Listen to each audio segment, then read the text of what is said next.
Mavelikkara Thamarakulam Chathiyara government LPSന്റെ 114ാമത് വാർഷികവും അനുമോദന സമ്മേളനവും നടന്നു. കവി കുരീപ്പുഴ ശ്രീകുമാർ ഉദ്ഘാടനം ചെയ്തു. താമരക്കുളം ചത്തിയറ ഗവൺമെന്റ് LPSന്റെ 114ാമത് വാർഷികാഘോഷവും അനുമോദന സമ്മേളനവുമാണ് നടന്നത്. കവി കുരീപ്പുഴ ശ്രീകുമാർ ഉദ്ഘാടനം ചെയ്തു. ഞാനൊരു പാട്ട് പഠിച്ചിട്ടുണ്ട്, കൈലപ്പൊത്തയെ വെച്ചിട്ടുണ്ട്,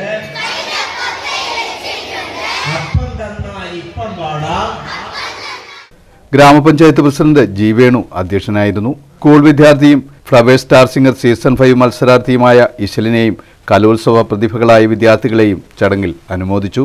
Bharanikkavu block panchayat president S Rajani, block panchayat അംഗം ശാന്തി സുഭാഷ്, ഗ്രാമപഞ്ചായത്ത് സ്റ്റാൻഡിംഗ് കമ്മിറ്റി ചെയർപേഴ്സൺമാരായ ആർ ദീപ, ദീപ ജ്യോതിഷ്, പ്രഥമാധ്യാപിക TJ Sajida, SMC chairman J Abdul Rafeeq, വികസന സമിതി chairman N Gopinathan Pillai, K Rajanpillai, G Prasannan Pillai, S Jamal, B Vinod, K Anilkumar, Ramshad, Manju S Nair, R Aneesh Mon, Aswathy K Sanil, P Sreelatha എന്നിവർ പ്രസംഗിച്ചു. കുട്ടികളും അധ്യാപകരും രക്ഷകർത്താക്കളും അവതരിപ്പിച്ച വിവിധങ്ങളായ കലാപരിപാടികളും നടന്നു.